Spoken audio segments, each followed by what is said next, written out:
kepadanya, memohon ampun atas dosa-dosa yang kita lakukan. Wa na'udzu billahi min syururi anfusina wa sayyiati a'malina. Dan kita berlindung kepada Allah dari kejahatan jiwa kita yang senantiasa membisikkan kepada kita hal-hal buruk dalam kehidupan ini. Sebagaimana kita berlindung kepada Allah Jalla Jalaluh dari dampak-dampak buruk dosa dan amal perbuatan kita. Berapa banyak dosa yang kita lakukan kemudian membuat hidup kita bak di neraka. Berapa banyak dosa yang kita perbuat sehingga membuat rumah tangga kita jadi kacau. Cinta berubah menjadi kebencian. Kedamaian dan ketentraman berubah menjadi kekacauan. Apa penyebabnya? Dosa yang kita lakukan. Man yahdillah fala mudhillalah wa man yudlilhu fala hadiyalah. Barang siapa yang diberi petunjuk oleh Allah Jalla Jalaluh, maka tiada satu pun yang dapat menyesatkan. Dan sebaliknya, barang siapa yang disesatkan dalam kehidupan ini, maka tiada satu pun yang dapat memberikan petunjuk kepada jamaah rahimakumullah. Betapa indahnya tatkala kita berkumpul di satu atap di atas la ilaha illallah. Betapa indahnya tatkala kita bisa duduk bersama sebagai saudara-saudara yang saling mencintai karena hidayah yang Allah berikan kepada kita. Dan kelak orang-orang yang masuk surga akan mengatakan alhamdulillahilladzi hadana li hadza wa ma kunna linahtadiya laula an hadanallah. Mereka mengatakan segala puji bagi Allah yang telah memberikan petunjuknya kepada kita, yang kalau bukan karena petunjuk dari Allah nggak mungkin kita bisa merasakan nikmatnya surga. Wa ashhadu an la ilaha illallah wahdahu la syarika lah wa ashhadu anna Muhammadan abduhu wa rasuluh. Bentar, ini anak ya biar kelihatan sama antum mana. Nah, saya bersaksi bahwa tiada yang berhak disembah kecuali Allah. Dia esa, dia satu, la syarikalah, tiada sekutu baginya. Lahul mulku wa lahul hamdu wa huwa ala kulli syai'in qadir. Baginya segala kepemilikan, baginya segala pujian dan pujaan, dan dia maha kuasa atas segala sesuatu. Dan saya bersaksi bahwa Muhammad ibn Abdullah sallallahu alaihi wasallam adalah hamba utusan Allah yang diutus untuk menyelamatkan umat manusia, yang diutus sebagai rahmatan lil alamin. Walaupun ada suara-suara sumbang, ada orang-orang yang tidak kenal dengan Nabi kita alaihi salatu wasallam sehingga mencela Rasulullah sallallahu alaihi wasallam. Tapi kalau mereka kenal dengan Nabi alaihi salatu wasallam, niscaya mereka akan cinta kepada Rasul sallallahu alaihi wasallam. Amma ba'd. Ahibati fillah, malam ini malam tanggal 3 Muharram 1438 Hijriah.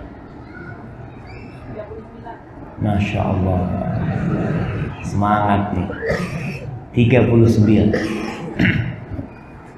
Kita akan mengkaji tentang surga di muka bumi. Tapi sebelum kita berbicara tentang surga yang hendak kita bina,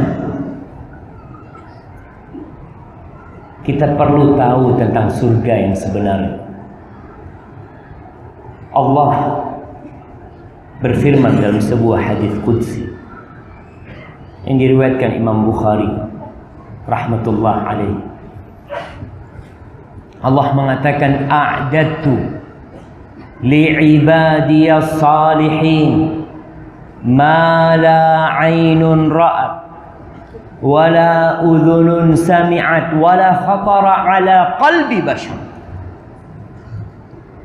Kata Allah Jalla Jalaluh dalam sebuah hadis qudsi, aku telah mempersiapkan bagi hamba-hambaku yang soleh apa yang belum pernah dilihat oleh mata, yang belum pernah didengar oleh telinga, dan belum pernah terbetik, tidak pernah terbetik di hati manusia. Jamaah, kalau antum menghayalkan keindahan di muka bumi ini, antum memimpikan sebuah kelezatan dan kenikmatan serta keindahan seindah yang kau inginkan, maka ingat bahwa surga jauh lebih indah dari apa yang kau bayangkan. Kau melihat rumah yang mewah yang Allah sediakan buat dirimu jauh lebih daripada rumah mewah itu. Kau memiliki istri yang cantik yang Allah sediakan bagimu di surga jauh lebih cantik dari apa yang kau lihat di muka bumi ini. Fala ta'lamu nafsun ma ukhfiya lahum min qurrati a'yun jazaa'an bima kanu ya'malun. Jiwa tuh nggak tahu dengan apa yang telah Allah persiapkan buat mereka sebagai balasan dari apa yang mereka lakukan. Coba kita bandingkan isi bumi ini dengan satu tempat di surga.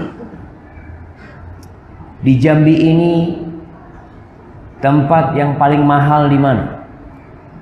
Ya mah, tempat yang paling indah, perumahan paling mewah di sini. Di mana jemaah? Hah? Di mana? Citraraya. Citraraya. Antum kepingin di sini? Siapa yang kepingin punya rumah di sana? Masya Allah. Baik, tuh yang disebutkan tadi. Rasulullah sallallahu alaihi wasallam mengatakan, la maudi'u sauti ahadikum fil jannah khairun minad dunya wa ma fi. Wallahi jamaah, kalau antum benar-benar yakin dan percaya dengan surga, antum akan melihat dunia dan isinya ini remeh,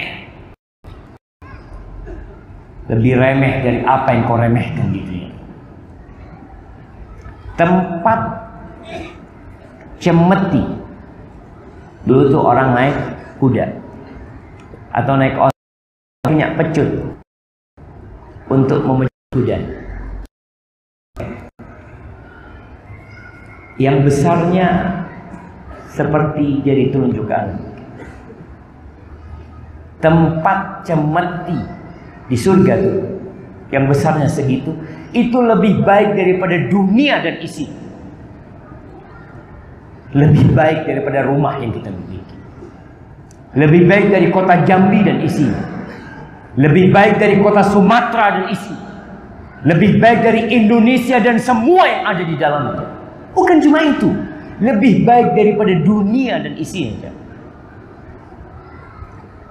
Maka yang antum kejar selama ini dalam kehidupan, kalau antum mencari dunia, Allah,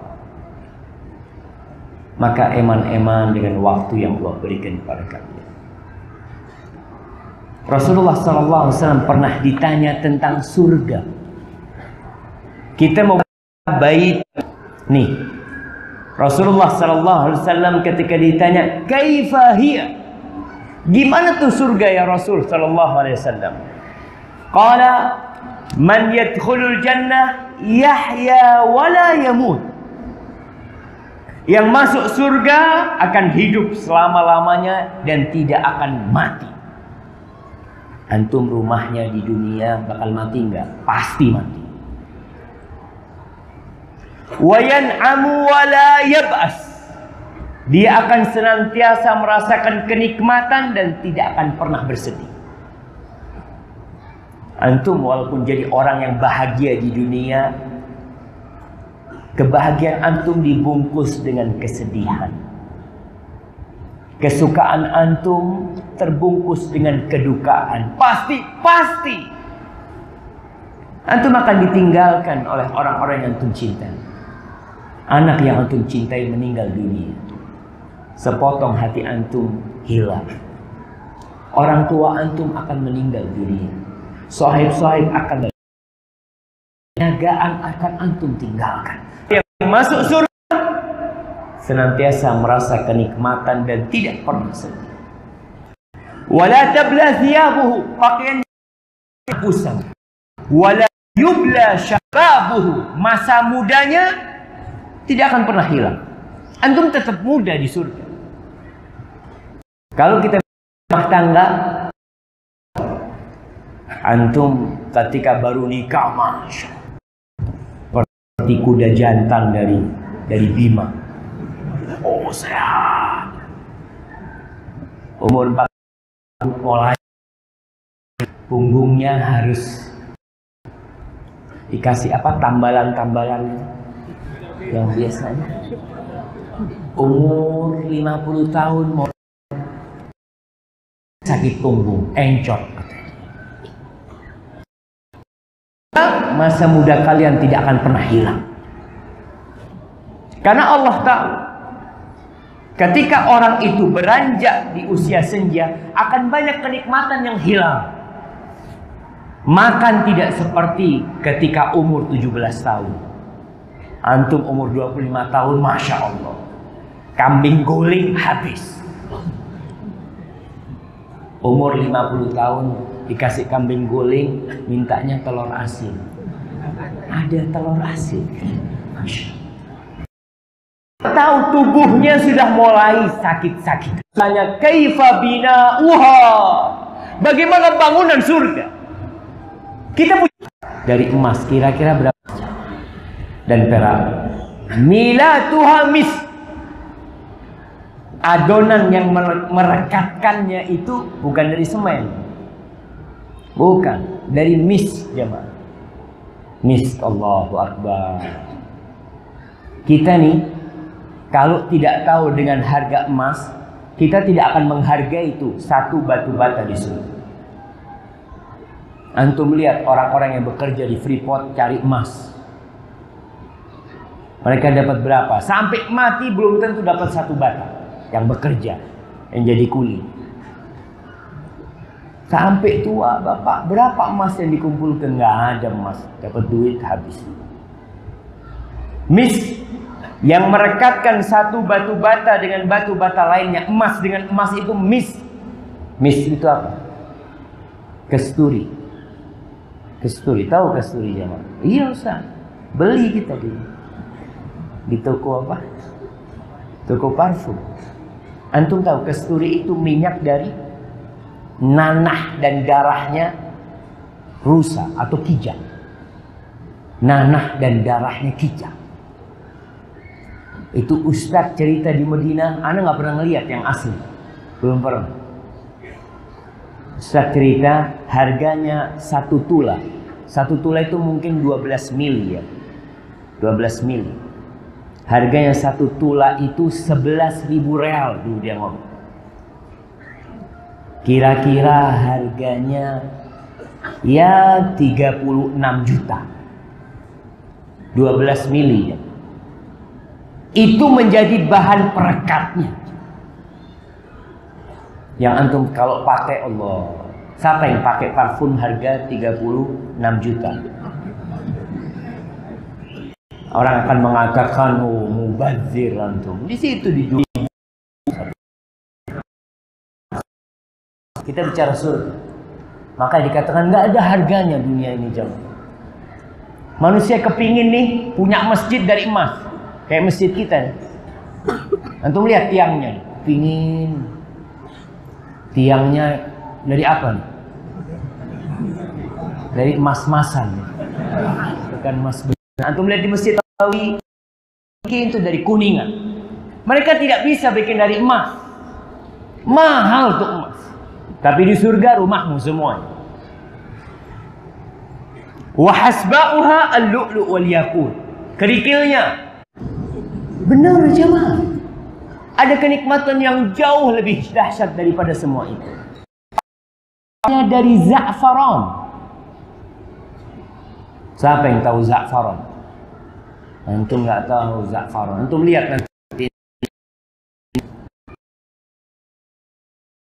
Za'faran.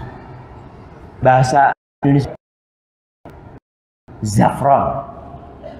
Itu seperti rumput-rumput yang ada di Timur Tengah sana, yang dijual gram-graman. Dijualnya itu gram-graman. Itu biasa dibuat masak macam-macam. Nanti di surga jadi tanah yang antum injak-injak bersama kerikil. Itu bangunan di surga. Baik, bagaimana kemah-kemah di surga? Ustaz, emangnya ada kemah di surga? Kita kadang-kala merasa jenuh di dalam rumah. Orang kepingin rekreasi, ke kebun, ke taman, ke pantai. Allah kasih itu. Allah bercerita di surah Ar-Rahman, hurum maksuratun fil khiyam. Bidadari-bidadari yang ada di tenda-tenda, di kemah-kemah, yang mereka tidak memandang kepada laki lain. Tuh. Antum ingin berfantasi di pantai, di mana? Dikasih tenda semua. Tapi apa yang ada di surga, tendanya kayak apa? Sebesar masjid ini, besar. Kalau ada tenda, antum bikin tenda di pantai sebesar masjid ini, kata orang apa? Ini nggak waras. Bikin tenda besar banget, bikin rumah sekalian. Kata Rasul sallallahu alaihi wasallam, "Inna fil jannati khaymatan min lu'lu'atin mujawwafah." Sesungguhnya di surga itu ada sebuah tenda yang terbuat dari lu'lu'a mujawwafah, dari mutiara yang dilobangi. Arduha sittuna milan. Lebarnya jamaah 60 mil. 1 mil itu kira-kira 1,6 kilo atau 1,5 kilo. Baik, antum 1,5 kilo kali 60 berapa? 90. Antum mau belanja kan? Ibu-ibu apalagi kepingin belanja. Kita lihat nih, Nabi SAW menceritakan pasarnya. Kita berumah tangga, kita butuh ke pasar. Kalau nggak suami ke pasar, istri yang ke pasar. Kalau nggak ke pasar, Masya Allah, sekarang pasarnya online. Alhamdulillah. Allah, ana bahagia banget ada pasar online. Nggak usah repot nganter istri belanja. Istri belanja cuma pakai jari telunjuknya. Klik. Datang barang, Masya Allah. Kata Nabi SAW, "Inna fil jannati lasuqan." Sesungguhnya di surga itu ada pasar. Ya'tunaha kulla jum'atin. Yang mereka mendatangi pasar itu tiap hari Jumat. Jadi ada pasar musiman. Tiap hari Jumat mereka datang ke pasar. Fatahabbu rihus syaman. Fatahtu fi wujuhihim wa thiyabihim. Lalu ada angin dari utara. Angin itu menerpa wajah mereka dan pakaian mereka. Orang-orang di surga.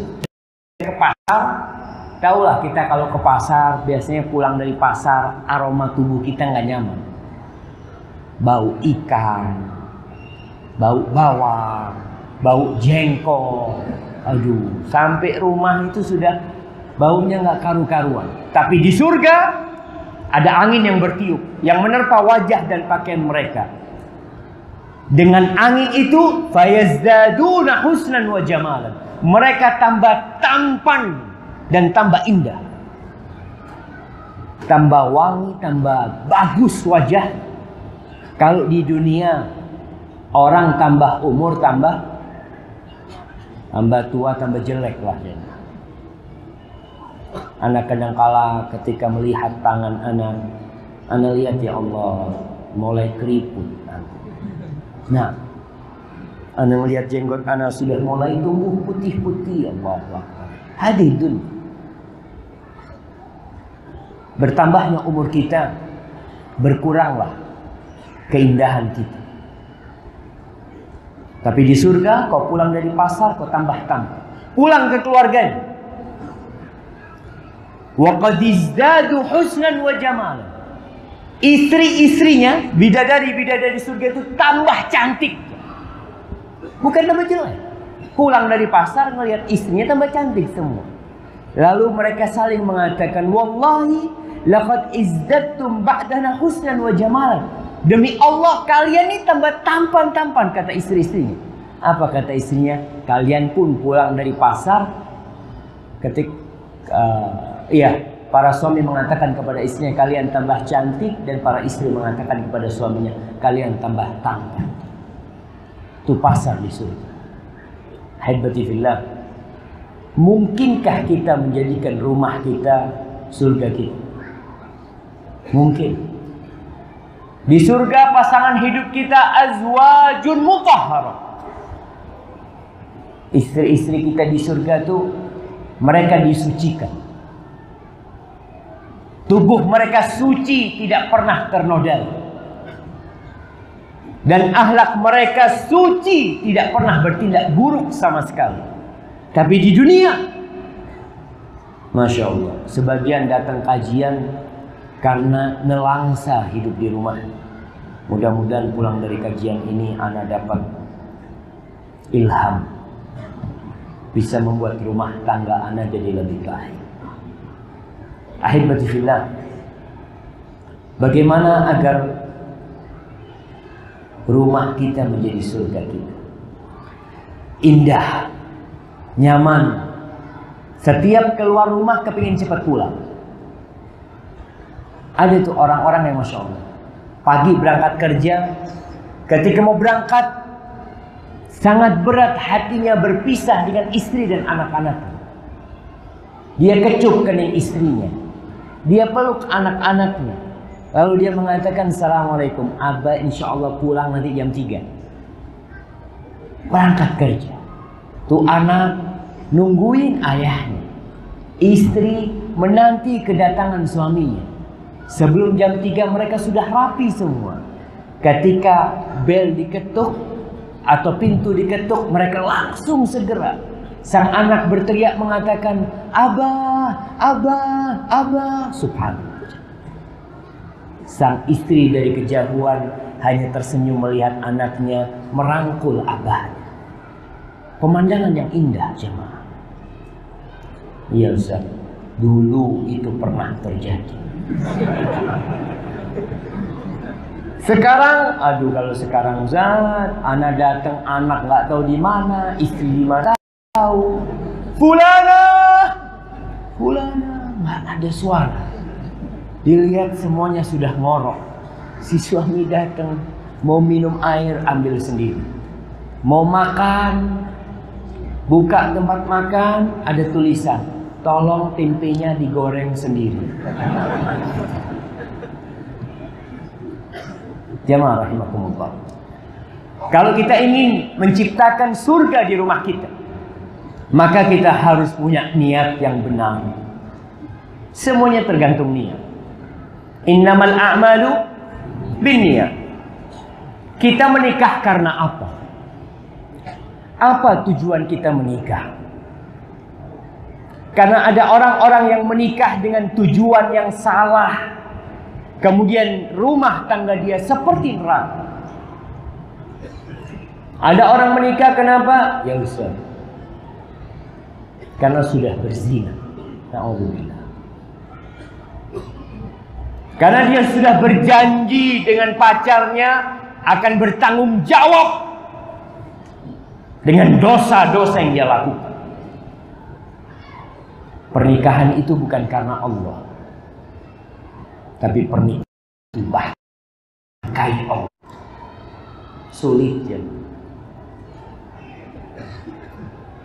Ada seorang yang pacaran selama 5 atau 6 tahun. 6 hari menikah cerai. Nah, ada yang umur pernikahannya hanya 50 jam. Padahal dia pacaran bertahun-tahun. Ada apa? Ada masalah. Ketika engkau melaksanakan akad nikah hanya dengan tujuan mendapatkan buku hijau, supaya nah, kita berhentinya berapa menit lagi? Pas azan. Nanti 5 menit lagi Anda baca ini, 5 menit lagi. Barakallahu fikum. Ada orang yang menikah hanya sekedar untuk menyalurkan naluri seksual. Patahan dia, bergejolak, membara. Kalau melihat ada akhwat yang lewat, kesemutan kakinya. Subhanallah. Ada tuh pemuda-pemuda, aku harus nikah untuk menyalurkan hasratnya saja. Ada yang menikah karena malu dikatakan jomblo. Setiap ketemu sahib, udah nikah? Belum. Tahun depan ketemu lagi, udah berapa anaknya? Anak nikah aja belum. Karena dia malu, akhirnya dia menikah. Makanya kadang-kala tuh ada perempuan yang telepon ana, Ustaz, ana sudah menikah 1 tahun Ustaz, suami ana belum pernah menyentuh ana. Kenapa? Kalau ana datang ke dia, kata dia, ana tidak hasrat. 1 tahun tidak hasrat dia. Ada masalah enggak? Ada masalah enggak? Apa masalahnya? Wallahu a'lam. Ada masalah enggak? Tapi tadi dia, mungkin dia menikah karena malu dikatakan jomblo. Padahal dia orang yang sakit, yang seharusnya dia berusaha untuk mengobati diri. Siapa yang tahu niat? Kau dan yang menciptakan diri. Lisan kita bisa berdusta. Ana menikah untuk menyempurnakan agama ana.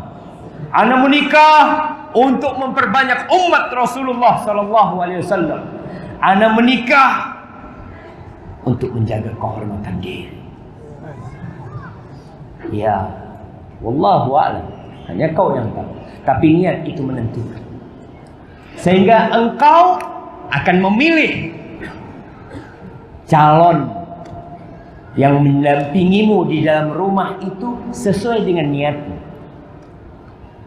Orang yang nikah karena untuk memperbaiki ekonomi akan mencari wanita yang fulus. Anak nggak apa-apa lah dapat perempuan mau gendut mau hitam nggak apa-apa. Yang penting fulus. Aku udah capek hidup, kerja sana ditolak, kerja sana ditolak. Makanya kadang-kala ada orang-orang yang nikah sama janda tua. Kenapa? Alhamdulillah. Ini yang anak cari selama hidup. Mudah-mudahan dia cepat mati, anak dapat warisan. Iya, ada niat. Dan kayaknya kita istirahat dulu. Kita persiapan sholat isya dan mau wudhu. InsyaAllah kita lanjutkan setelah sholat isya. Sallallahu ala nabiyina Muhammadin wa ala alihi wasallam. Assalamualaikum warahmatullahi wabarakatuh. Dan untuk keluarga beliau, untuk istri-istri beliau, untuk putra-putri beliau dan seluruh sahabat Nabi. Semoga Allah meridai kita bersama mereka. Amma ba'd. Kalau tadi sambutan dari Bapak Wakil Wali Kota, perwakilan dari Bapak Wali Kota, konsep bagaimana Baiti Jannati. Nanti nih kalau kita bicara Baiti Jannati, kita akan berbicara Jambi Jannati. Jambi surga. Orang nggak mau pindah dari Jambi, tapi kita bikin yang lebih luas lagi. Sufyan ibn Uyainah pernah didatangi oleh seorang yang curhat, datang mau mengadukan istrinya. Dia mengatakan, ya Aba Muhammad, ji'tuka ashtaki fulana. Aku datang ini mau mengadukan tentang fulana, istrinya sendiri. Kata dia, aku nih di depan istriku sangat hina sekali. Aku tidak dihargai sebagai seorang suami. Aku tidak dihormatin sebagai kepala rumah tangga. Subhanallah. Itu Sufyan ibn Uyainah diam sejenak sambil menundukkan kepalanya. Lalu dia mengangkat kepalanya berkata, mungkin kau dulu menikahi wanita itu untuk meningkatkan martabat dan kehormatan. Niat kau mengawini dia tuh supaya lebih terhormat. Karena yang dinikahi anak orang berada, anak orang terhormat di masyarakat. Apa kata orang ini? Nah, betul. Niatku dulu, aku memilih dia sebagai pasangan hidupku adalah agar aku terangkat martabatku dengan martabat dia. Ada wanita-wanita anak-anak raja kalau dulu mungkin. Kalau sekarang anaknya gubernur, anaknya presiden mungkin. Yang kau menikah dengan harapan kau akan terangkat kehormatan. Lalu Ibnu Uyainah berkata, niscaya Allah akan mengumpulkan kehormatan di samping agama istri. Lalu Sufyan cerita, aku nih di dalam keluargaku kita 4 bersaudara. Muhammad, Imran, Ibrahim dan aku. Muhammad itu yang paling besar. Imran itu yang paling kecil. Aku di tengah. Kata Sufyan bin Uyainah, kakakku menikah dengan seorang wanita dengan nasab yang mulia, dengan harapan dia akan lebih terhormat dengan nasab istrinya. Akhirnya dia diuji dengan kehinaan di rumah tangganya sendiri. Lihat jamaah. Makanya kenapa dalam pernikahan itu kita disuruh cari yang kufu, yang sepadan, supaya jangan sampai itu calon istrimu nanti malah nginjak-nginjak engkau nanti. Selalu mengungkit-ungkit dirinya. Kau bang bersyukur dapat wanita kayak aku. Yang ngantri aku tuh banyak. Cuma aku kesian sama kau, nangis-nangis dulu ke rumah.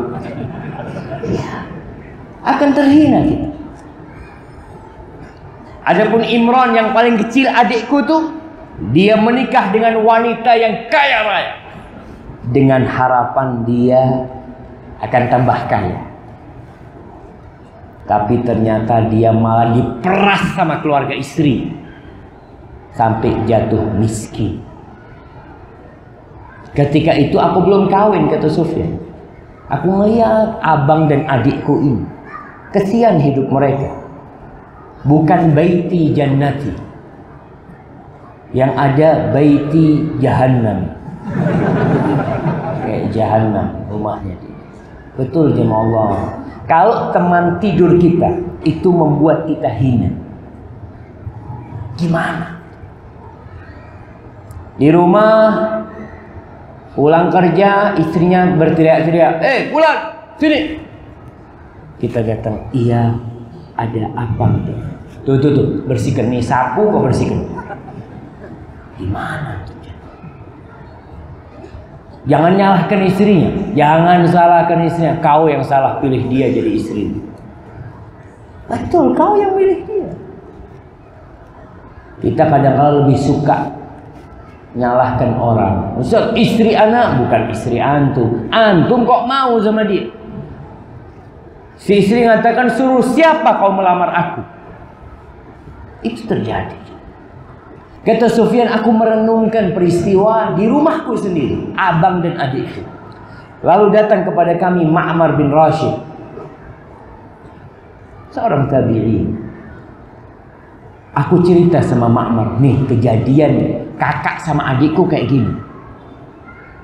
Yang tujuannya orang berumah tangga litaskun, untuk mendapatkan sakinah. Tapi ternyata sakinah itu hilang. Lalu Ma'mar bin Rashid berkata, ingat dengan dua hadis.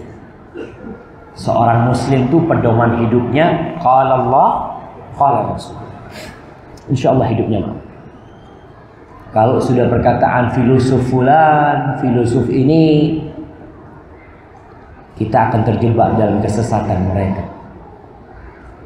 Adapun hadis Yahya bin Ja'dan adalah sabda Nabi SAW yang diriwayatkan dari Abu Hurairah juga, bahwa wanita itu dinikahin karena 4 hal. Jelas tuh, kita tahu tuh. Karena kecantikannya, karena hartanya, karena nasabnya, lalu karena agamanya. Bayangkan, Rasulullah SAW menyebutkan agama di bagian terakhir. Karena kadangkala agama benar-benar dikesampingkan. Dikesampingkan di mana? Di sekolah kita. Tuh anak-anak SD kesian tuh. Belajar agama berapa jam? 2 jam apa 3 jam? Hah? 2. Ya Allah. Cuma 2. Katanya kita harus seimbang dunia akhirat. Bohong gitu. Bohong. Lihat bukti. Agama dikesampingkan, bahkan agama tidak diuji ke ujian nasional. Enggak. Kita bicara realita. Agama dikesampingkan. Bahkan kalau ada yang melamar nih, yang ditanya, "Bapak kerja di mana?" "Belum bekerja." Oh, mau ngasih makan apa sama anak-anak? Nabi SAW mengatakan, "Fadfar bidzatid." Kau ingin rumahmu jadi surgamu? Kau ingin beruntung dalam kehidupan ini? Kau ingin mendapatkan anak-anak yang soleh? Kau ingin dihargai oleh istrimu? Kau ingin terhormat di rumahmu sendiri? Maka cari yang agamanya baik.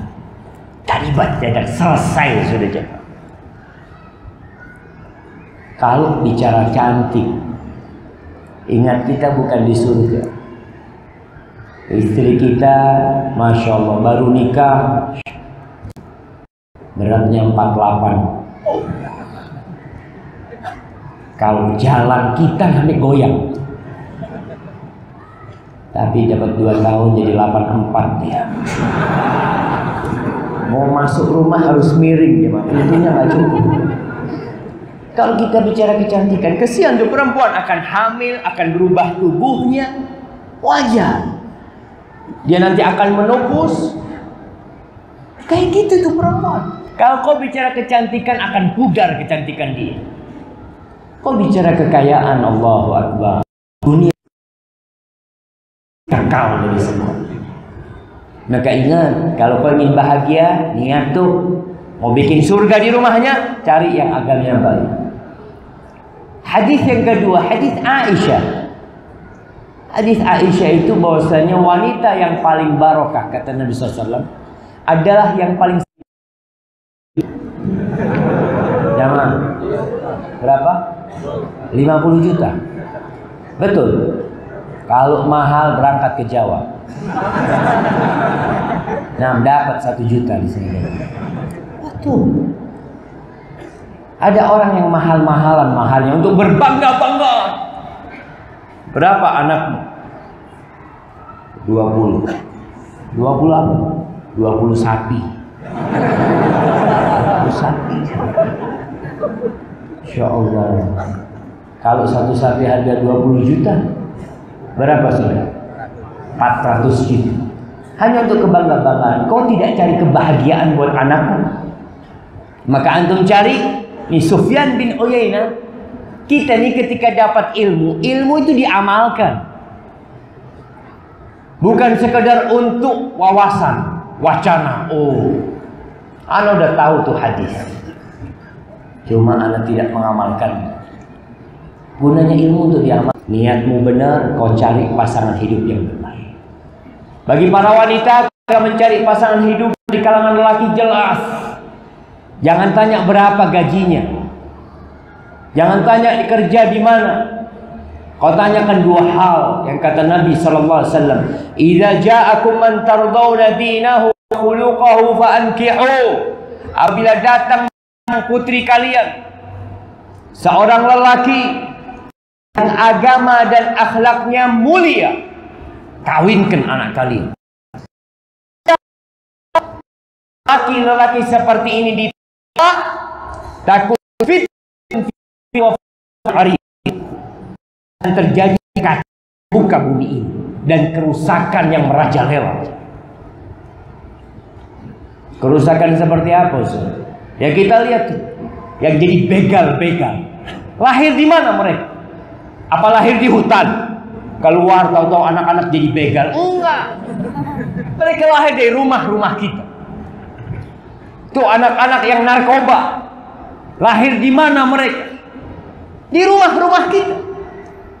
Itu salah satu kerusakan yang ditimbulkan tatkala seorang menikah tidak melihat kepada akhlak dan agama. Anak kita disiksa sama suami. Wallahi jamaah, ada seorang wanita cerita sama anak, "Ustaz, anak minta cerai sama suami." Kalau datang dengan mobil yang tipis-tipis, aduh, masya Allah. Langsung nggak tanya, kapan rencana menikah? Belum apa-apa, kapan rencana menikah. Tapi kalau datang naik ojek, repot. Para sahabat mengatakan, "In kana fi ya Rasulullah." Gimana nih? Kalau calon cara akhlak baik, tapi masih yang lain, mungkin wajahnya ya pas-pasan lah. Berapa nilainya? 5 kurang. Kulitnya sawu, tapi sawu yang jatuh. Warnanya sudah masya Allah. Orangnya kurus. Diterima enggak jawab? Kata Nabi sallallahu alaihi wasallam, "Idza ja'akum man tardawna dinahu wa khuluquhu fa'ankihu." 3 kali beliau mengatakan. Maka para jamaah, baiti jannati itu dimulai dari ketika kita memilih jannah. Seperti rumah kita. Di Jember ada seorang dokter, masya Allah, kaya raya. Dia bangun rumah indah sekali di tanah, nggak tahu mungkin 2000 meter tanah. Dia bangun rumah seperti villa. Akhirnya dijual tuh. Kenapa? Karena disantoni rampok terus. Lokasinya nggak baik. Dia cuma sendirian di sana. Kalau untuk rumah yang kita tinggalin, kita harus cari tempat yang baik, cari lokasi yang baik, apalagi pasangan hidup kita. Maka ingat, sebelum kau menikah, niatmu kau perbaiki dan kau memilih yang tepat. Setelah menikah, apa yang dilakukan? Setelah menikah, kau perlu kenali istrimu. Istri perlu mengenali suami. Banyak terjadi pertikaian di dalam rumah itu gara-gara masalah yang remeh sekali. Gara-gara kaos kaki ribut suami istri. Nah, gara-gara makanan yang garamnya terlalu banyak ribut suami istri. Maka di sini tatkala menikah, tolong saling mengenal. Saling mengenal. Istri sang wanita duduk ketika malam pernikahan sebelum apa-apa. Ada yang mengatakan yang pertama, aku tidak ingin datang ke rumah kau tidak ada di rumah. Jadi tahu.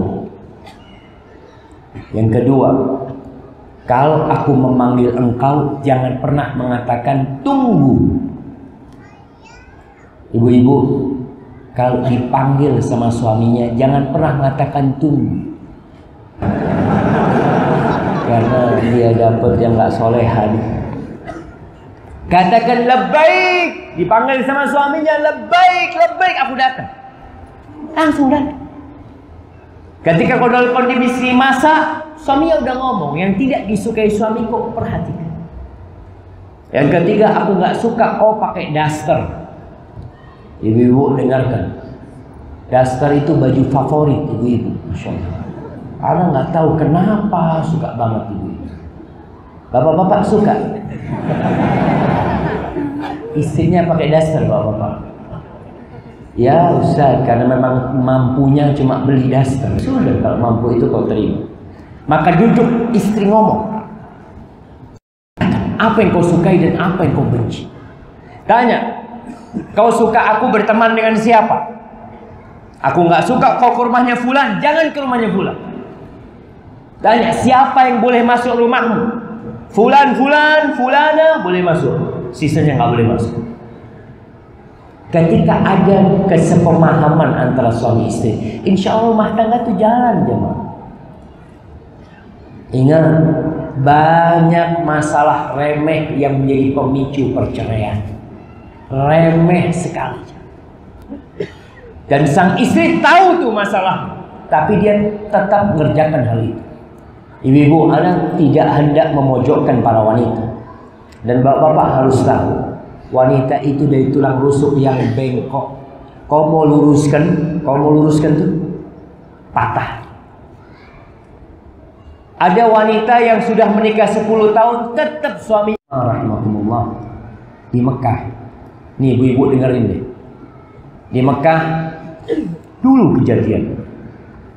Ada seorang lelaki yang kalau menikah selalu istrinya itu minta cerai.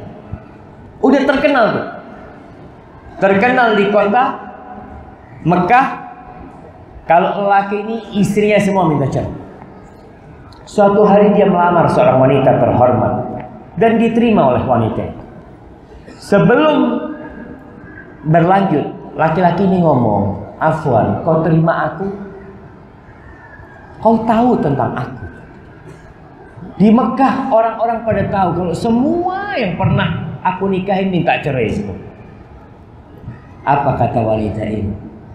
Wanita ini mengatakan, orang yang buruk adalah orang yang membuatmu berlaku buruk. Aku akan berusaha, kata wanita. Subhanallah. Perempuan ini berusaha memahami karakter suaminya sehingga suami tidak pernah marah di rumah. Selesai. Jadi seorang wanita selalu mengatakan, "Ustaz, suami anak ini emosional, ya selalu marah-marah." Kau bikin dia nggak marah. Bisa. Kau istrinya. Kau tahu apa yang dia tidak suka. Kadang-kala seorang suami, masya Allah, mau keluar rumah cari kontak motor. Istriku, iya suamiku. Kontak motorku mana? Wallahu a'lam. Itu jamaah ribut tuh suami. Kau seharusnya, iya bang, aku carikan sebentar. Kau carikan. Nggak perlu kau mengatakan, ya aku nggak tahu bang, kau taruh di mana tadi? Jangan. Jadilah engkau sakinah buat suami. Carikan. Setelah mencari nggak ketemu, bang, belum ketemu bang, aku cari lagi bang. Nggak bisa marah tuh suami. Jadi bikin suamimu tidak pernah marah. Kira-kira ibu-ibu bisa nggak? Ibu-ibu bisa apa enggak? Bisa nggak kata dia? Nggak bisa. Insya Allah bisa. Insya Allah bisa. Dan jadilah wanita yang selalu menemani suami.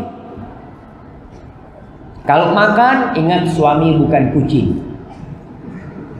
Bukan kucing. Jangan ngasih makan suami, bang, telepon. Silahkan sih. Lalu dia pergi pegang HP. Itu suami ngomong, "Dek, sini. Aku bukan kucing. Kau duduk sih. Temenin suaminya. Duduk bersama dia." Jadi jelas ada MOU yang harus kau pahami. Kita berdua, suami istri harus paham. Seorang wanita harus paham kalau komandan di rumah adalah suami. Jadikan dia komandan. Kalau suami salah, kau perlu luruskan. tapi dengan cara yang santun. Insya Allah jalan rumah tangga sesuai dengan yang diinginkan. Yang kedua, prinsip saling membutuhkan. Ingat nih bapak-bapak yang punya anak wanita, tanamkan di dalam diri anak-anak kita kalau dia butuh sama suami. Allah mengatakan hunna libasul lakum wa antum libasul lahun. Wanita-wanita adalah pakaian buat kalian dan kalian pakaian buat mereka. Ketika di dalam rumah tangga ada satu yang merasa tidak butuh, mulai itu ada yang tidak nyaman di dalam rumah tangga. Biasanya wanita kalau bekerja itu kadang-kala dia mulai meremehkan suami. Enggak semuanya. Kalau wanita agamanya baik seperti Khadijah yang membiayai dakwah Rasul sallallahu alaihi wasallam.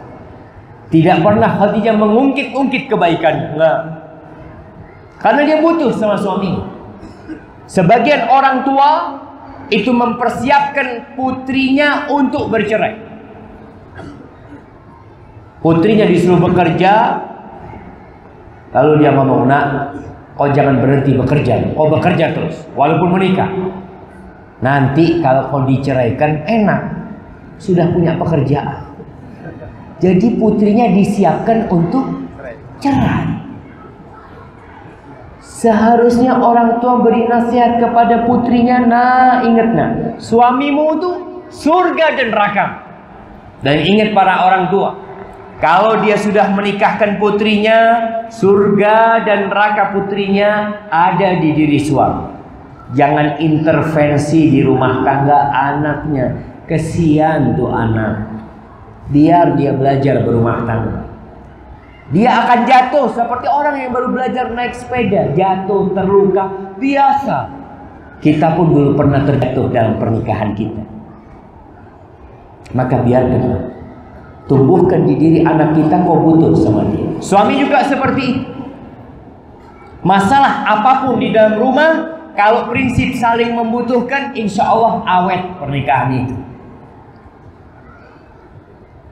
Allah mengatakan wa ja'ala bainakum mawaddatan wa rahmah. Allah menjadikan di antara kalian cinta dan kasih sayang.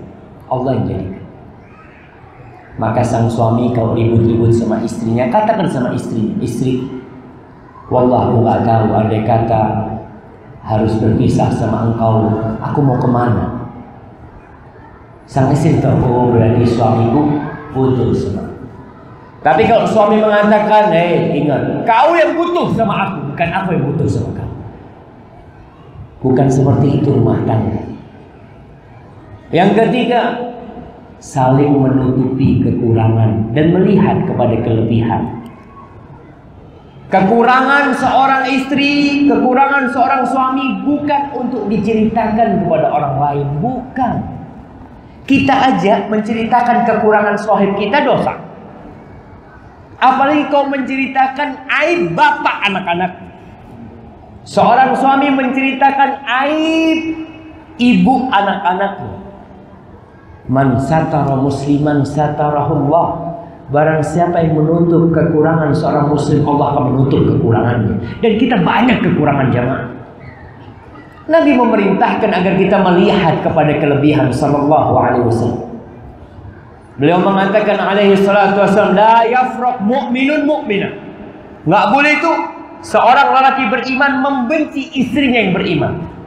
In kariha minha khuluqan radiya minha akhar. Kalau ada perilaku istri tidak dia sukai, ada. Bukankah ada perilaku baik istri? Lihat kepada kelebihannya. Ya maaf, kalau antum melamar untuk bekerja di sebuah perusahaan, ada nggak perusahaan yang bertanya, bapak nggak bisa apa? Kekurangan bapak apa? Ada nggak? Nggak ada. Yang ditanya, bapak bisa apa? Coba tulis di sana. Apa keahlian bapak? Bukan kekurangan yang dilihat. Maka rumah tangga pun harus melihat kepada kelebihan. Dan sekali-kali jangan bercerita aib suami kepada orang tua. Nih ibu-ibu nih, Akhwat-akhwat yang bakal menikah, kalau engkau punya masalah sama suamimu, jangan cerita sama ibumu. Jangan. Kasihan ibumu. Dia sudah merawat engkau sejak kecil. Dia melahirkanmu. Dia lelah membesarkanmu. Dan akhirnya engkau menikah. Setelah menikah, engkau bercerita kesusahanmu kepada ibu. Kau tambahi lagi beban buat ibu. Kasihan ibu kita. Jangan cerita. Kau selesaikan sendiri. Ustaz nggak kuat, Ustaz. Kau cari tempat curhat yang lain. Bukan ibu. Allah kasihan jam. Seorang ibu atau seorang ayah cukup bagi dia melihat anaknya bisa tersenyum dengan suaminya. Cukup. Kemudian yang kelima, saling memaafkan. Nggak ada yang sempurna. Kau pernah disakiti sama istrimu, kau juga pernah menyakiti istri. Sudah.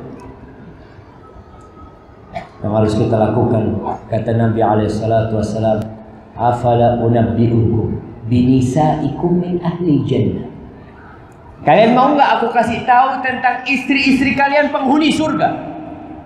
Ibu-ibu dengar ini. Bagaimana istri penghuni surga yang sekarang di dunia kelak bakal masuk surga.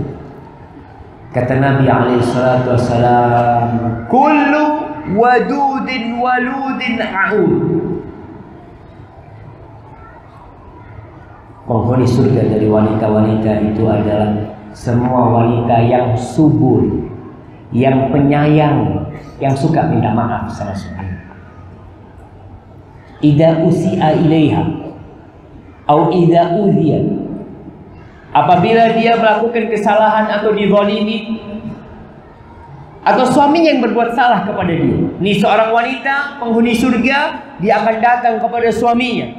Dia akan pegang tangan suaminya mengatakan, la aduku ghamdan, aku tidak akan merasakan tidur, mengejapkan mataku hatta tardo, sampai kau ridho sama aku minta maaf. Itu perempuan penghuni surga yang dia penyayang, subur. Antum perlu jamaah, KB itu penting dalam kehidupan seorang muslim. Keluarga berencana, artinya antum punya rencana. Punya anak berapa? Berapa jamaah? Jangan banyak-banyak lah, 12. Berencana jamaah. Dan terus terang, negeri kita ini banyak pulau yang masih kosong. Penduduk Jambi berapa juta?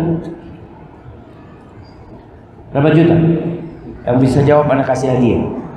Mana hadiahnya panitianya? Katanya ada hadiah di sana sini. Nah, masya hadiahnya belum dibuka. Negeri kita luas sekali. Kalau anak naik pesawat itu hanya ada penduduk di beberapa titik, sisanya kosong. Bahkan ada pulau yang luas di Papua sana namanya Pulau Yos Sudarso, itu kosong jam. Antum bikin anak yang banyak kirim ke sini. Nah, untuk meratakan penyebaran penduduk. Gitu. Rasulullah SAW menyuruh kita mencari wanita yang subur, dan itu wanita penghuni surga. Tapi ingat, subur dan penyayang. Ingat, kau cari wanita yang subur dan penyayang, bukan subur doang. Soalnya kalau antum dapat wanita yang subur, masya Allah, kadang-kadang suaminya lewat aja udah hamil dia. Ada tuh masya Allah wanita-wanita yang kayak gitu. Kalau tidak penyayang, rumah kita akan jadi neraka. Antum punya anak 7, datang pulang kerja, assalamualaikum, istrinya di pojok sofa sambil pegang tablet. Dia lihat, suamiku udah datang. Tanya, di anak kita kemana? Wallahu a'lam. Anaknya 7 kemana nggak tahu. 1 di rumahnya tetangga, 1 ada di got, 1 di sampah, 1 di... Jangan. Antum cari wanita yang penyayang. Ustaz, kayaknya istri anak nggak penyayang. Ada wanita yang nggak mau ngurusin anak. Ada wanita yang nggak mau ngurusin. Terus siapa yang ngurusin anak? Siapa? Pembantu. Ingat, pembantu ngurusin anak kita karena duit. Dan kau seharusnya ngurusin anakmu karena surga Allah. Bukan karena dapat gaji, bukan. Maka ingat kata Nabi SAW tuh, wanita penghuni surga yang subur, yang penyayang, yang suka minta maaf sama suami. Jadi ibu-ibu kalau disakiti sama suaminya, jangan nunggu suaminya minta maaf. Karena suami jarang bisa minta maaf. Suami itu kadang kala sok. Dia pemimpin. Ada aturan di rumah. Ingat, pemimpin tidak mungkin berbuat salah. Itu yang pertama. Yang kedua, kalau pemimpin berbuat salah, maka aku kembalikan kepada yang pertama. Nggak pernah berbuat salah. Itu kadang-kala kita egois dan nggak boleh sebenarnya. Tapi seorang wanita kalau tahu suaminya kayak gitu, tinggal dia bawa suami sini. Aku minta maaf sama dia. Minta maaf sama suami. Jangan diam-diaman. Jamaah, banyak sekali yang perlu kita pelajari untuk membangun surga di rumah kita. Tapi sayangnya waktu kita tidak mungkin untuk membahas semuanya. Orang mau kerja di perusahaan itu harus punya ijazah S1. Orang menikah, ada nggak orang menikah ditanya sama orang tuanya, kau punya ijazah menjadi seorang suami? Nggak ada. Padahal menjadi seorang suami itu butuh sekolah, butuh belajar, butuh duduk. Bagaimana aku mengayomi seorang wanita? Bagaimana seorang laki ar-rijalu qawwamuna 'ala nisa? Gimana tuh jadi pemimpin di rumah? Banyak hal yang perlu kita pelajari, saling mengingatkan. Istri yang melakukan kesalahan diingatkan tuh. Kau berangkat kerja atau kau mau berangkat kerja atau kau sudah di tempat kerja, telepon istri. Udah sholat duha belum? Kau hari ini berapa lembar kau baca Quran? Jadi surga tuh rumah. Malam hari bangunin istrinya. Istriku, ayo bangun. Udah jam 3. Bismillah bang. Ngapain bang? Nonton bola.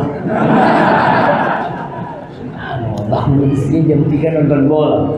Tuh ada seorang suami istri kejadian di Arab teman. Nonton bola nih. Si suami istri ini menjagokan tim yang berbeda. Ternyata tim yang dijagokan oleh istrinya menang. Ketika gol masuk, si istri mengatakan, oh gol, kata dia. Kata suaminya, anti tolik, aku ceraikan kamu.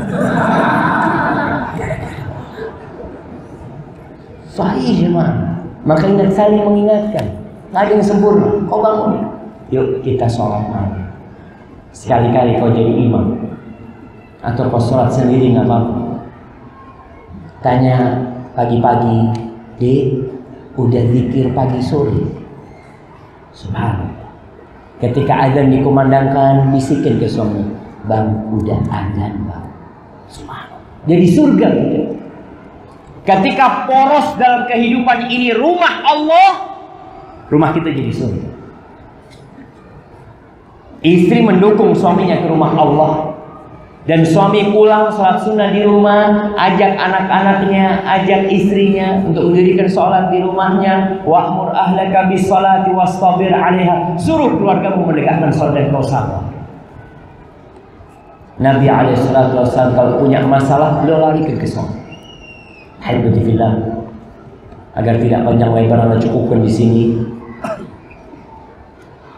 Kita akan masuk ke tanya jawab. Karena Anda rasa banyak problematika dan masalah di rumah kita yang perlu kita bahas bersama. Hada wallahu a'lam bishawab. Ana izin dulu jemaah.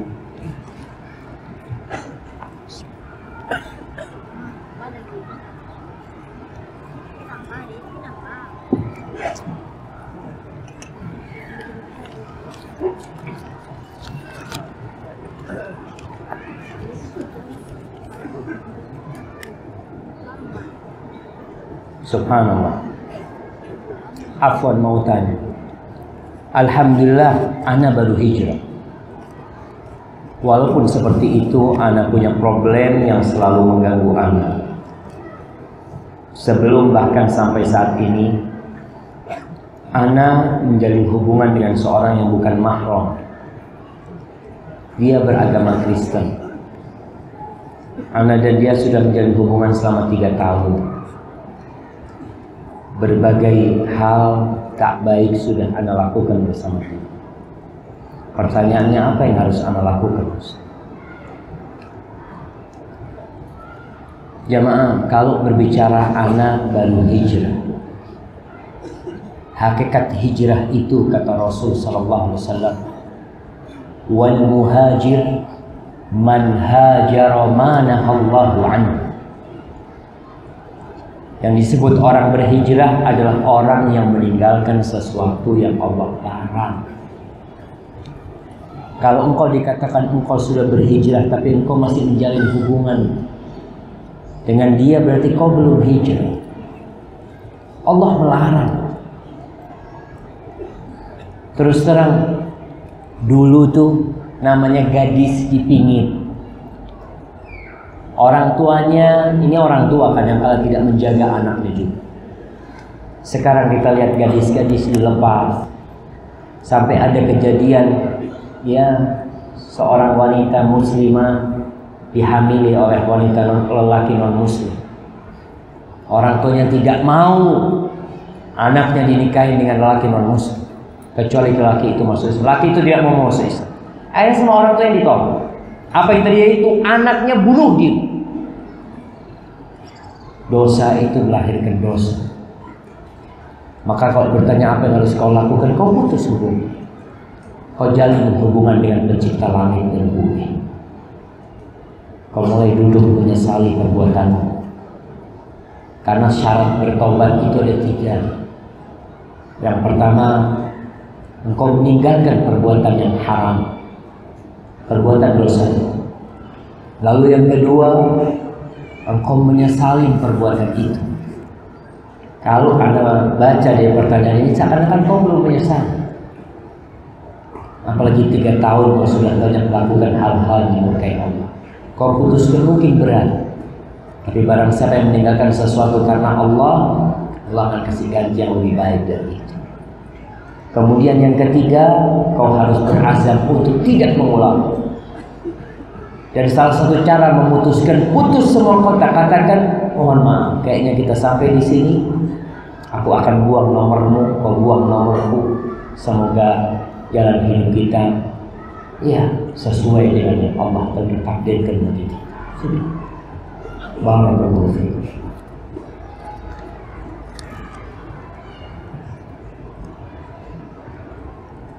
Apa hukumnya jika istri yang bekerja mencari nafkah, sedangkan suami sejak menikah tidak memberi nafkah karena usaha yang diberi modal oleh istri selalu gagal dijalankan suami? Kalau kita bicara hukum, ya kembali kepada wanita itu. Apabila wanita ini menerima suaminya, ya sudah, dia terima suaminya. Seperti Zainab, istrinya Abdullah bin Mas'ud radhiyallahu taala anhu. Zainab nih, dia bekerja, dia menenun, dia bikin anyaman, dia jual, dapat duit dimakan buat keluarganya. Suaminya Abdullah bin Mas'ud miskin, kerjanya serabutan, kadang-kala dapat duit, kadang-kala nggak dapat duit.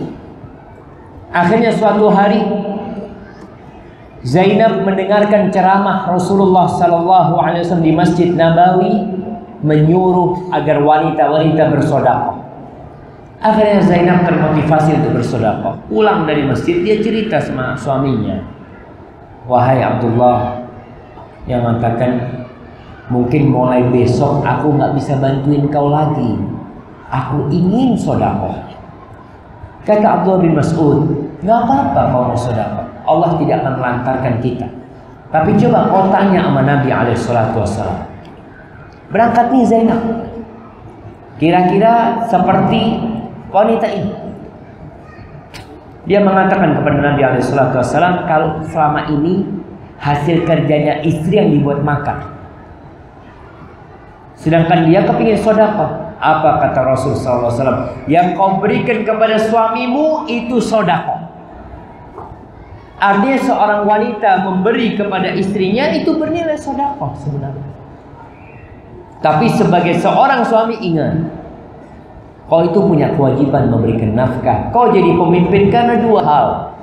Karena Allah mengangkatmu sebagai pemimpin. Yang kedua kata Allah, wa bima anfaqu min amwalihim. Karena suami memberikan nafkah. Kalau suami tidak memberikan nafkah kepada istrinya dan istrinya tidak salehah, itu rumah tangga akan pincang. Si istri akan mengatur suaminya.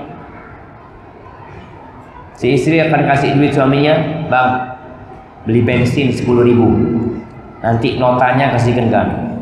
Iya. Pantas dia nggak kerja. Seharusnya dia yang ngatur rumah tangga. Tapi istri yang solehah akan melihat, ya Ustaz, anak terima suami anak apa adanya. Memang dia punya kekurangan di situ, tapi kan ada banyak kebaikan dia. Dia menghargai anak sebagai seorang istri. Dia yang bisa ngajarin anak-anak mengaji. Dia yang senantiasa sopan di rumah dan satu tidak pernah marah. Maka lihatlah kepada kelebihan suami. Apakah dosa jika suami ikut membantu meringankan pekerjaan rumah tangga, seperti membantu istri untuk berbelanja ke pasar? Subhanallah, ini sebuah kehormatan. Kata Aisyah radhiyallahu taala anha ketika ditanya tentang apa yang dilakukan oleh Rasulullah sallallahu alaihi wasallam ketika masuk rumahnya, kata Aisyah radhiyallahu taala anha, kana fi mihnati ahli. Beliau tuh bantuin kerjaan istrinya.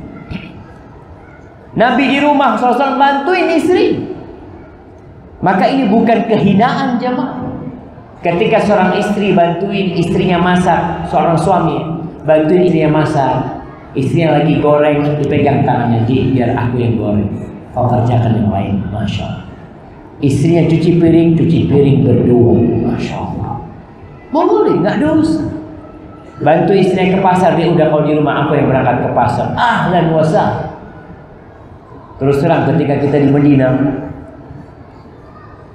ketika anak kuliah, anak bawa istri, kita tuh lelaki-lelaki di sana itu kalau masuk rumah jadi tukang angkut, ngangkut barang-barang belanjaan. Keluar dari rumah jadi tukang sampah. Sampah di rumah kita yang bawa. Sampai ada istilah dakhala zabbal, dakhala hammalan wa kharaja zabbal. Dan itu kehormatan sebagai seorang lelaki membantu istri. Tapi ingat dalam kondisi membantu. Bukan disuruh-suruh sama istri, tapi membantu. Dan seorang wanita nggak boleh kau suruh-suruh suami. Kalau kau butuh bantuan, jangan nyuruh, tapi minta tolong. Bang, kalau kau nggak keberatan, bang,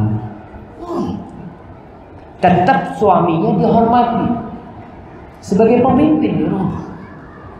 Insya Allah kekurangan suami tertutupi dengan kelebihan dia yang lainnya. Barakallahu fiik.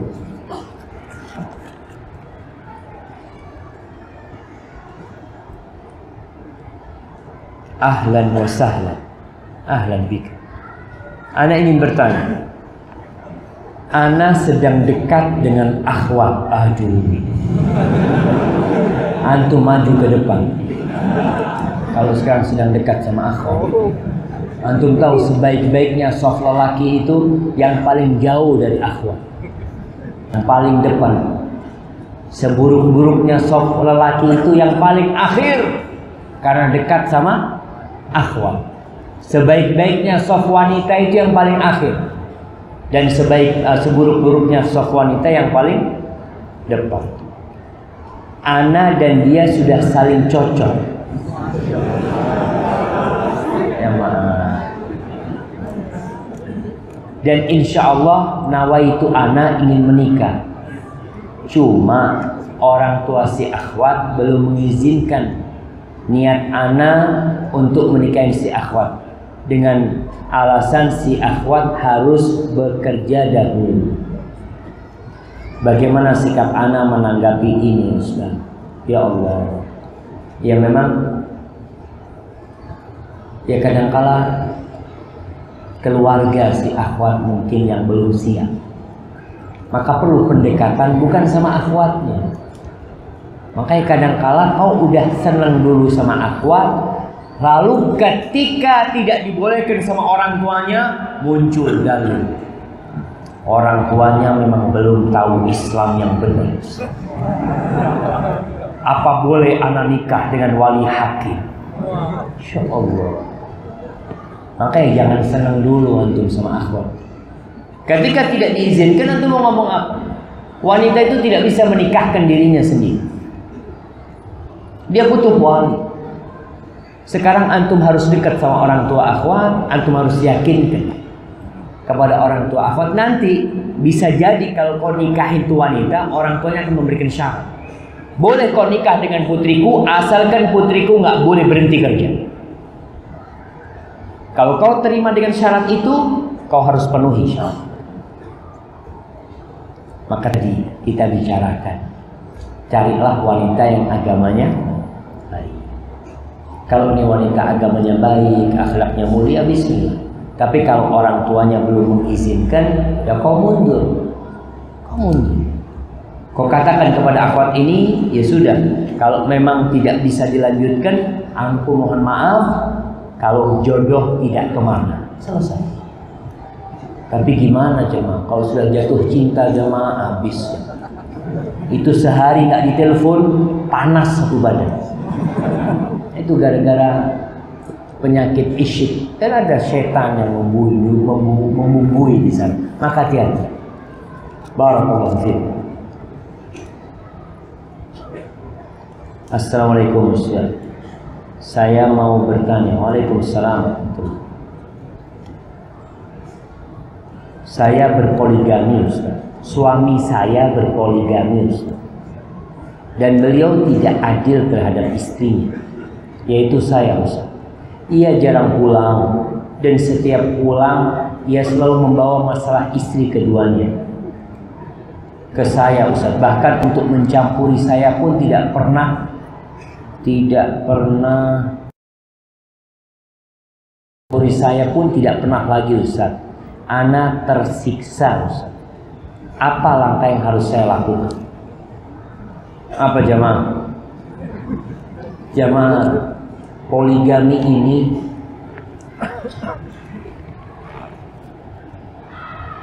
enak nggak enak? Nah, ada seorang ustaz, dia punya istri 3. Dia cerita sama kita waktu itu kumpul ya, ada teman kita yang mau poligami. Lalu dia cerita, anak kalau bisa, anak puter tuh waktu anak akan nikah. Dia mengatakan itu. Terus terang, anak nggak punya anak 10 tahun, akhirnya anak menikah.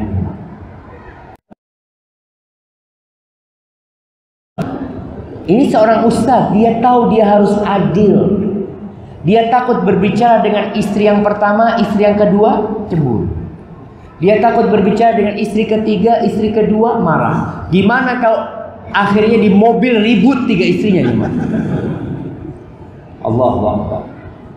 Anak punya sahib nikah 2 sembunyi-sembunyi.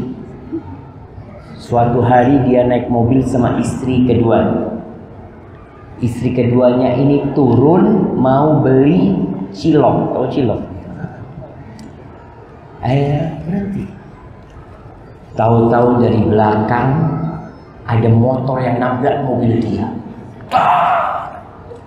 Dia mau marah cuma dilihat ternyata istri pertamanya ditabrak mobilnya cuma. Akhirnya istri keduanya dijambak di pinggir jalan. Suaminya cuma di mobil dong, nggak bisa berbuat apa-apa. Jadi kalau kita bicara poligami boleh dalam Islam. Bahkan Allah mengatakan nikahilah fankihu ma qablakum minan nisa mathna wa thulatha wa ruba' fa in khiftum alla ta'dilu fawahid. Kalau kalian takut tidak bisa berbuat adil, cukup 1 aja. 1. Di zaman sekarang nih, orang yang menikah dua itu sejatinya mengundang badai ke rumah. Maka dia harus siap. Kalau cerita tadi, dia tidak adil. Marah sama istri keduanya, dibawa ke istri pertamanya, ribut. Apa kau dapat kenikmatan dalam pernikahanmu yang kedua? Udah. Ketika melayani suaminya dalam rumah sebagai istrinya, kau di sini suamiku. Selesai. Aku tidak mau ikut campur urusanmu sama istri kedua, istri ketiga, istri keempat, tapi aku akan melayanimu sebagai suami. Insya Allah, suami itu yang dikatakan tadi tidak mencampuri istri. Kadang-kala pening kepalanya. Dia datang sama istri pertamanya. Istri pertamanya ngomong, oh, Masya Allah, kata dia. Baru pulang dari istri kedua. Ngapain ke sini? Itu nggak mungkin dia ada hasrat untuk mendatangi istri. Maka seorang wanita harus pintar-pintar. Ya Allah, kalau memang kau takdirkan aku memiliki suami seperti ini, kau obati. Seperti mobil yang rusak, insya Allah bisa diobati. Maka sabar, kau layani suamimu dengan baik. Kau di sini sebagai suamiku, mungkin kau berat Ustaz. Berat banget, iya. Allah kesabaran surga. Aisyah radhiyallahu taala anha itu istri yang paling dicintai Nabi. Tapi berapa madunya? 8 orang. Sabar. Apakah di saat suami saya keluar kerja di luar kota, apakah saya boleh sholat di masjid? Terima kasih. Nah, bagi wanita, Rasulullah SAW menjelaskan bahwasanya salatul mar'ati fi baitiha khairun min salatiha fi masjidi qaumiha. Salatnya wanita di rumah lebih baik daripada salat dia di masjid kampung. Itu lebih baik. Tapi kalau wanita mau ke masjid, suami tidak boleh melarang. Dilarang tuh. Nabi SAW mengatakan, la tamna'u ima Allah masajid Allah. Jangan kau larang tuh budak-budak wanita Allah untuk mendatangi rumah-rumah Allah. Ada suami-suami yang Masya Allah jangan. Istrinya mau ke masjid, lah di rumah. Kau tahu salatmu di rumah lebih mulia, lebih afdol daripada salat di masjid. Iya bang, istrinya akhirnya salat di rumah. Selesai sholat, dia ngomong sama suami, bang, aku mau ke pasar bang ya, tafadhol. Ke masjid gak boleh, ke pasar tafadhol. Tempat yang paling dibenci Allah itu apa? Pasar. Seharusnya kalau kau larang suami istrimu ke masjid, kau larang istrimu ke pasar. Pasar itu tempat yang paling dibenci Allah. Dia usahakan kebutuhan. Ya udah, kalau kau mengizinkan istrimu ke pasar, ke masjid, izinkan. Nabi melarangmu untuk menghalangi istri ke masjid sallallahu alaihi wasallam. Maka nggak boleh. Kalau suami keluar kota, istri kepingin sholat ke masjid, izin sama suaminya, bang, aku kalau di rumah kok kayaknya kadang-kala bosan jemaah. Bener. Perempuan tuh kadang-kala bosan sholat di rumah. Dia ingin, bang, aku pengen sholat di masjid bang ya, subuh mamanya. Fadhol. Sahabat-sahabat wanita Nabi SAW pada sholat ke masjid. Sholat ke masjid. Dan kita tidak lebih baik daripada sahabat-sahabat Nabi SAW. Maka boleh wanita ke masjid asalkan izin sama suaminya. Barakallahu fiik. Tetap sholat dia di rumah lebih utama. Wallahu a'lam. Ustaz, saya mau bertanya. Ana sudah menikah, tetapi ana belum mempunyai anak. Beberapa minggu yang lalu, ana galau karena ada masalah bersama suami ana. Jadi, ana pergi bersama pria lain. Pria tersebut tidak tahu kalau ana sudah menikah. Lalu saya berciuman dengan pria tersebut. Dan sekarang saya menyesal. Apa yang harus saya lakukan, Ustaz? Apakah ana harus jujur terhadap suami ana? Bagaimana jika suami ana tidak terima? Terima kasih, Ustaz. Mohon jawabannya. Barakallahu fiik. Wallahi jamaah. Ingat para wanita tuh, di luar sana itu banyak lelaki-lelaki hidung belang. Makanya wanita itu kata Allah, waqarna fi buyutikunna, kalian tetap tinggal di rumah kalian. Kalau ada masalah jangan keluar rumah. Kalau harus keluar rumah, berangkat ke rumah Allah Jalla Jalla. Jangan, dosa kau keluar rumah. Masalah insya Allah bisa diselesaikan. Yang kau lakukan dosa, kau pergi dengan lelaki dan berciuman, a'udzubillah min dzalik. Apa yang harus dilakukan wanita ini? Kau nggak perlu cerita sama suami, nggak perlu. Kau perlu cerita sama Allah Jalla Jalla. Kau duduk, kau hamparkan sejadahmu, kau menangis menyesali perbuatanmu, bertekad untuk tidak mengulangi, minta maaf sama Allah, kau berusaha untuk lebih baik sama suami. Ingat, siapa yang tidak punya masalah? Di rumah Nabi SAW terjadi permasalahan. Bahkan Aisyah pernah minta izin kepada Nabi SAW untuk dirawat di rumah ibu. Karena dia merasa tidak nyaman di rumah Nabi SAW ketika terjadi fitnah. Ketika Aisyah difitnah berzina, Aisyah itu nggak tahan di rumah itu. Maka dia meminta izin kepada Nabi SAW untuk dirawat di rumah orang tuanya. Kau kalau punya masalah izin sama suami, bang, aku kayaknya mau ke rumah orang tua bang, mau menenangkan bang diri. Nggak apa-apa. Dan seorang suami izinkan istri. Itu suami yang baik. Maka yang perlu dilakukan oleh seorang wanita ini bertobat, hati-hati ya bang. Dan wanita ingat, kalau sudah menikah atau belum menikah, kau hapus tuh teman-teman cowok yang ada di Facebookmu, yang itu bagus semua. Karena itu akan bisa jadi masalah. Di saat-saat imanmu lemah, datang tuh serigala-serigala berbulu apa? Berbulu domba. Na'udzubillah. Semoga Allah selalu menjaga Ustaz dan keluarga. Amin. Barakallahu fiikum. Ana mau tanya, berdosakah ana jika menunda punya anak lagi karena kondisi rumah yang tidak memadai, hanya ada satu kamar tidur? Sementara saat ini ana sudah punya 2 anak yang salah satunya perempuan yang mulai remaja. Syukran. Jazakallah. Baik jamaah, di dalam Islam diperbolehkan kita mengatur kelahiran. Boleh mengatur kelahiran itu, tapi tidak membatasi kelahiran. Kalau masalahnya masalah ekonomi, seharusnya kau nggak perlu takut. Karena apa? Karena anak itu bawa rizki sendiri sebenarnya. Dia yang kurang percaya sama Allah.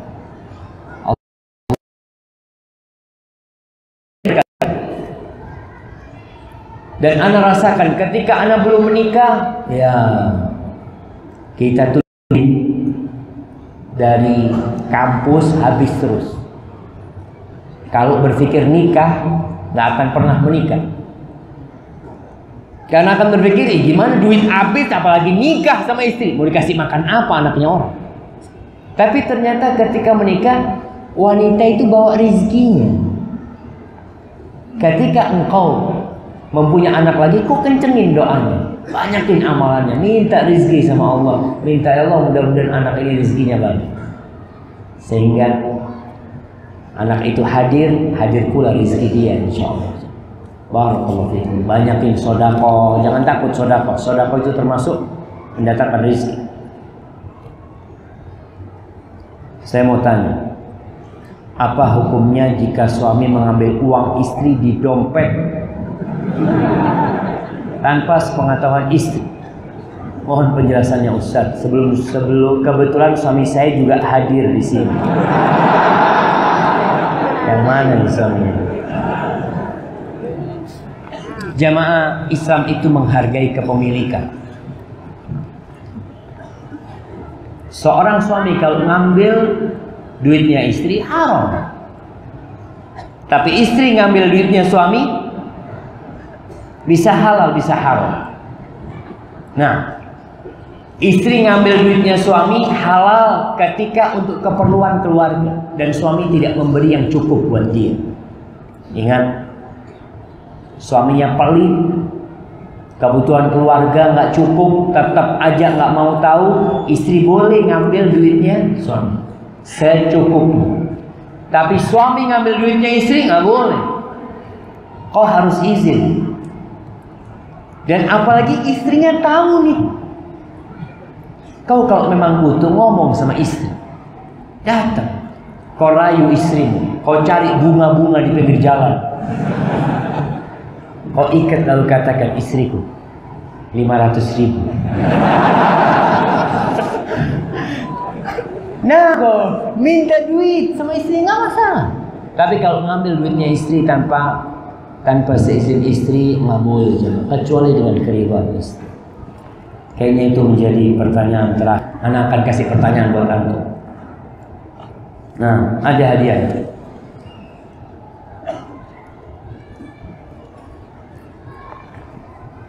Tadi kita menyebutkan sebuah kisah seorang tabi'in atau tabi'ut tabi'in yang dia memiliki 4 saudara, 1 saudara berempat. Oh iya. Yang jadi masalah pertanyaannya, siapa gurunya Sufyan bin Uyainah yang datang dari Madinah? Jamaah, yang ngasih tahu tentang 2 hadis. Kalau nggak tahu sama gurunya nyebutkan fakta. Ma'mar bin Rashid. Baik, barakallahu fikum. Kirim ke sana. Pertanyaan kedua. Ma'mar menyebutkan 2 hadis. Apa 2 hadis itu? 2 hadis dalam memilih pasangan hidup. Jemaah, mana? Nah, fadhol. 2 hadis. Hadis yang pertama tentang 2 hadis tuh. Hadisnya Yahya bin Ja'dah dan hadisnya Aisyah. Wanita dinikahin karena itu hadis Yahya bin Ja'dah, jamil jiddan. Wanita dinikahin karena 4 hal, karena kecantikan, karena harta, karena nasab, dan karena agamanya. Baik, hadis yang kedua. Nah, baik itu yang jauh, berdiri.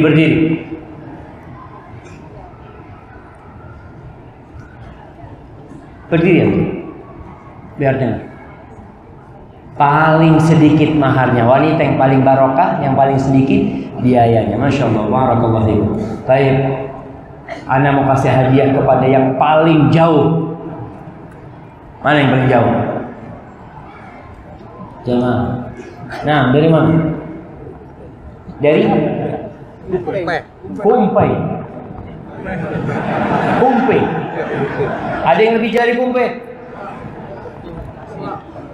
Ada yang dari Bekasi, jemaah. Bekasi, yang dari Bekasi. Dari Lampung. Lampung jauh, jemaah. Jauhan Bekasi. Baik. Bekasi apa? Antum dari mana? Maluku. Datang mau kajian? Enggak, tinggal di sini. Udah enggak. Kalau tinggal di sini mah Palembang. Masya Allah, Palembang pempek, bawa pempek. Barakallahu fikum. Dan jamaah, untuk yang paling tua. Mana yang paling tua? Nah, berapa? 52. Berapa? 58. 68 jemaah. Ada yang lebih dari 68? 59. Itu 68 mah. Kalah 69. Nah, mana? Berapa Bapak? 60. 70. Masya Allah. 70. Baik, barakallahu fikum jamaah. Yang bisa disampaikan pada kesempatan kali ini semoga bermanfaat bagi kita bersama. Apabila yang anda sampaikan benar itu dari Allah Jalla Jalaluhu, kalau ada yang salah kurang berkenan, ya maka udah berdiri semua nih. Udahlah kalau gitu, assalamualaikum warahmatullahi wabarakatuh.